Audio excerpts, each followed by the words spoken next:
kan macdaa dhaabbatu rabbuma akka ilma namatti rabbii gadi akka saahibatti akka qooda namummatti nama guyyaa anaa furmaatee biraayis qabu nama hedduu dinqisiifadhu irraa tokko nama iccitiiti janaaf jabeessee naa hojiis qooddatee waa hedduu waliif ba'ate caala. Kanaafuu yoo guyyaa kana ilmaan Oromoodhaaf addanu qabdan amma caalaa dantaa isaatii biyyi abbaa isaa nyaatu dhiisee yoo jettanis. Nin dhiisa. Lakki hin dhiisinii. Lakki rakkoon dhuftu waliin isin dhuftiiti addanaaf hin haayoo jettanis. Waa hunda rabbii fida. Balaan samii boote jechiin baanan qannee jira. Dachiin numa baadhatti immaa isin dadhabdu. Ilmaan kiyya rakkoo amma dura hin mudatiin takka wanti mudataa hin jirtu. Balaa rabbii qabu. Khayris rabbii qabu. Saboo barboo akkas. Ilma namaatiif jireenya kana yoo jibbinee jireenya kana dhiifne hedduu takka. Akka intala tanaatiin. Dhabamnee turre. Dhabamuu maali? Simiyaa. Caalaan nama ta'ee jiraatu jira. Atiis akka caalaan nama ta'ee akkuma abbaa fudhattu nama ta'e nameedha amma. Maaliif nameedha irraa jettaayyuu naan jettees deebisaa sumaaf hin dhiisa. Nameedha amma isiini. Namni namumaan tolaa'uu barsiisaa. Nama ta'e caalaa fidee akkaan dhufu yoo feete nama ta'e yookaan yoo waan caalaan fuudhuu deemuuf anis ni beeka. Isin mataan sii dunu beeka. Atis ni beektaami. Akkoosi. Hojiin tun akka hojiirra oolleetteeti baara achi dheeytee kan qaqqabattee kan farroqee kan dullatti ilkeen qabdu isii sanfaana garta. Hinaaffaan bakka ni qabdi dhugaadha namni hinaafne namaa miti jechaa turanii jechaa jiranii beekadhu. Dhugaadha namni hinaafne namaa miti. Kan hinaaftu garuu ammoo nama waan gaarii hojjetu. Gartee miti gaarii akka sa'aanoo maaliif hin hojjennee jii hinaafti. Dalagarratti hinaaf. Dalagarratti. Waan gaariidhaaf. Waan khayrii qabaate. Hinaaffaan isiidhaa. Furmaata itti hinaafteeti waan taane itti haasoytee arrabsiti malee. Egaa. Amma mee waan akkasii mu'ata. Ayin bro. Murteedhaa takkaan sirraa barbaada. Ayin maal fayyadame. Nama waa meeqa dhabee akkan taane. Abshiir. Wanti nan barbaadu jiru. Abshiir. Amma na kiyya keessatti fi hordoftoonnis ati caalaa jalaa maan dhaabbannu naan jechaa jiran. Ayyee. Caalaa kana jala guyyaa kamtuu na dhaabe yaalmaan Oromoodha. Guyyaa inni wajjin ba'atee Oba aduudhaatii fi qabbana bokkaa roobaa keessa dukkana keessa na wajjin bihee haala meeqa na wajjin qooddate ani warra guyyaa isaa akkanumatti hin dhiisa dantaadha maan na dhibdeedha nama yeroo harkatatti fayyadamee yeroo isaa bilaashi dhiisee qisaasuu ta'ee hafamoo namni galata namaa hin galchine akka rabbii isa godhe haa ta'u galata namaatu hin beekuu jedhanii guyyaa isaa anoo hin dhiisa murteedha inni yoo waan kana hundi wantoonni nu dhowwu jira ammaan tana caalaadha. Dhugaa. Anis hin beeku. Caalaadha waan kana akkamitti keessaa mataa adda nu qabee akka karaa meeqatti waa meeqan dhabne bishaan ganna qabee hanguma hafe. Irraa qabatan. Ol qabatanii ijaan. Dubbiin kalee viidiyoo keessa jee takka yoo yaadatte. Dhiirti mi'aa deemaan beeyne. Hin beeyne. Gaagura keessa gagaa kan deemaatii fi. Caacuu kanniisaa waliin laaqee deema nama jibbisiisa. Caacuu kanniisaa isa wayii janii jiisa. Jiisa waliin laaqee nama jibbisiisaa jaan. Dhugaadha. Si galeemi? Dhugaa. Akkasii gaa nama mi'aa jireenyaatii fi mi'aa bultiidhaa hin beeyne yoo taate siifi beeytaa dubbii. Duba mi'aa bultii hin beeyne guyyattu jaade akkanaan itti gubachuu jiruu fi waan inni keessa jiru obsee ilaa hangama waan sirraa dhabe. Hin beeyne jechuun barbaadii baran. Mi'aa deemaa san bu'aa inni bu'aa ni beeytaami? Hin beeka. Hin beeka. Turri deemee meeshaa jaalladhu. Hin busheessu jaalladhu. Turri busheessu jaalladhu mitire. Deemni kun akka deemati hee hafee itti fufu kogodhuu qabu eenyu reeqa. Abbaa godhate. Reeqa. Dhadhaan aduu keessa ba'an faduu beeka. Aduu keessa baanaan baqee yaame. Baqaa mitire. Amma xiyyaa tokkos ta'e xiyyaa. Amma gaa aduu keessa baate waliin akka baynee. Yaanuun ta'e. Kan meeqatti baynee facaanuus hin tahini. Obboleeyyan keenya warri nu hordofaa jiranis yaada nu kanneen hojii cinqamaa jirtan dhugaadha. Dhugaadha galatoomaa galatoomaa. Isin hojii ba'uu hin dandeenyu higaa jawaa jedhama. Anammaa arraba isaan arrabsu jiran gawwaa janii garte wallaahi billaahi akka waa hedduun irraa barachuu jira beekadha. Arrabaa miti. Dogoggora hedduu irraa isna oolchaa jiranii haa galatoomanii garuu waan takkaan na dhibe. Wanni na dhibe jawaade ati waa'ee fuudhaa kiyyaa kanarratti dhibbarraa dhibbatti ittiin amanaa akka gartee na dura dhaabbannoo hin qabne. As keessatti furmaateen yaadni sii maali? Haati qishoo isiinis aara qabdii waan takka takka haatas gabbootu jeetiin amma silaanis matanaa itti dhiyaadheeti furmaatu matanaa waan takka takka mariisisee dhalaa tana dhalaan laalaa beekadhu. Si galee ma yaadne arramma waniin maartis dhiisee si bira dhufee Wanta takka yaada wal dabarfachuu fi dhalaata nama nurra dhalaatu wal hubachuu danda'a. Maaliif guyyaa tokko sodaata akkana keessa furmaateen akkuma ati qabamtee gartee mi'a harka seentetti furmaateen na bira dhuftee turte xiqqishoo jaasoinee turre isa caalaa ati warruma waan aanne isu malee ani isu matanaa shakkiin qabaa waan jiru takka sodaa keessa turte beekadhu. Jecha viidiyoo san dhageeffadhe. Dhageeffatte? Duruu dhageeffatte? Ijaan dhageeffadhe. Taani tunis sandaranii fakkaatti akkamitti kimiyaa biraa hin hojjette dhiiroo tunis wammoo qabdii jette. Qofleyaanu waan isin irra jette. Dubbiin san eegas boodee eegasin na biraa deemte boodalleedhaan. Bakka itti akkas jette san niin qofleyan. Ta'isiidhaa anaaf firraa dhoorkaa. Anaaf firraa dhoorkaa jettee dubarraa dhibbatti. Firraa dhoorkitaa jetteen godhattee si dheettee firraa dhoorkitaa jetteen jette. Yaa moo furmaateen dunis.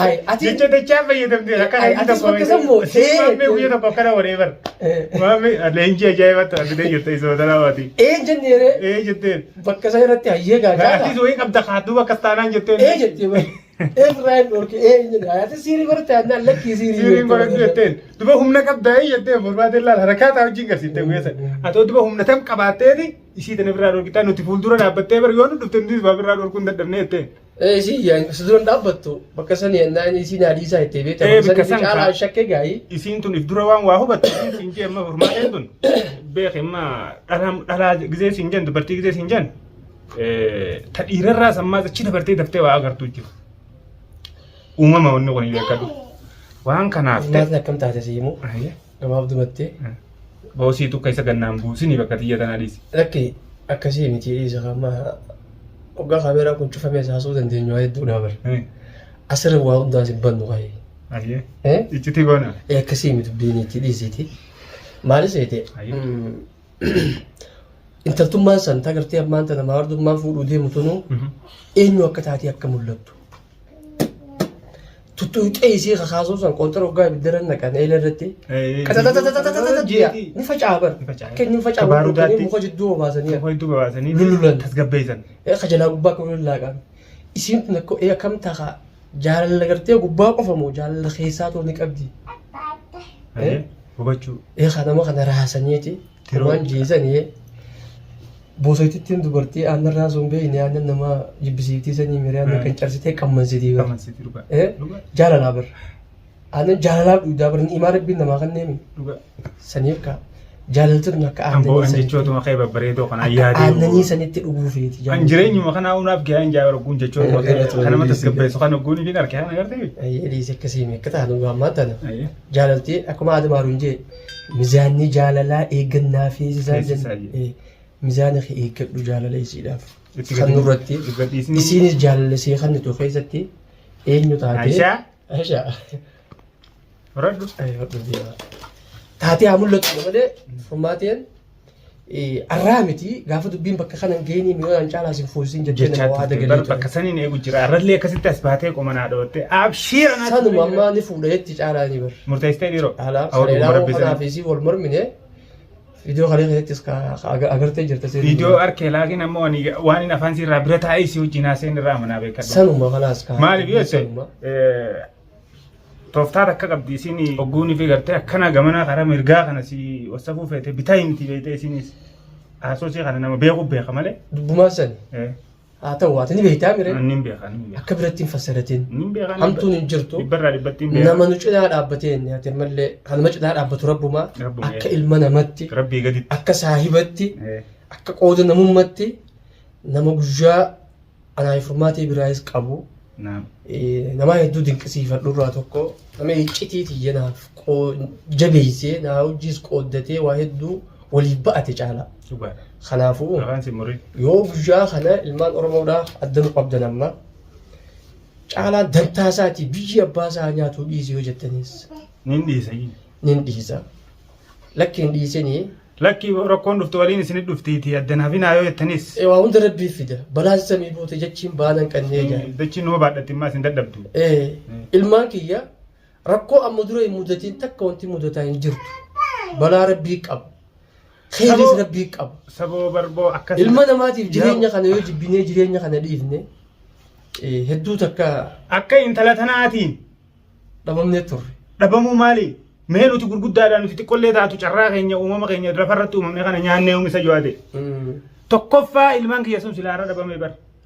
Odoo rabbiin furmaatee kaasuu fi baate. Silaa furmaateen akka tarkaanfii fudhatteen nama if duuba garagalee bitaa mirgaa si ilaalee mizaana fudhatee gartee madaallii mataa si fudhatee ahaan isii tana yoon hin miidhee kararraa kan hin meessu taate bakka sanitti namaan nurraa dhabama ilmaan sanii makluuqa sanii jettee waa nama yaanne taate har'a ijoollee xiyyaas biyyee nyaatte. Anjaaloo waan isin kisii hodhuu ni beektaa? Namni ni namaan tanaan akka biyya irra badii irraa barbaadadhuus tokko sumaa beeki. Dhugaadha. Dhugaadha. Qooda qabda. Ilmoo magantaa. Ilmoo magantaa. Ilmoon san lakkii bilaa waan abbaas yoo jettees. Injoo akkas ilmoo tiyya san hin jaaladhu jechuun hanguusan. Waan naa qoodde waan kana hamilee ati qabdu harkeetiin dubbatu jira ammallee abdii guutuudha qaabdatan rabbuma. Bakka kanaaf yoo isiin tun qaceeltee akka namaa taate namni jibba wal beekumsaa fi jaalanaaf isu hedduu jirutti hundooyneeti hanqa tokko waan naafatis waliin dubbannu jira. Dhugaadha. Itti walii galluu jira. Dhugaadha. Keetirratti beekuun. Haasoo waliin irra dhoyin ilmaan Oromoodhaa. Maaliif kana dubbatta dhalaa ofumaa dubbattaa mi obboleessa keetii fi kaanuu jechuun keessa is noolamu. Hundinuu tartiiba qaba ulaa ittiin deemuu qaba mire. Kanaafuu sanis steepuma akka itti deemuu qabama.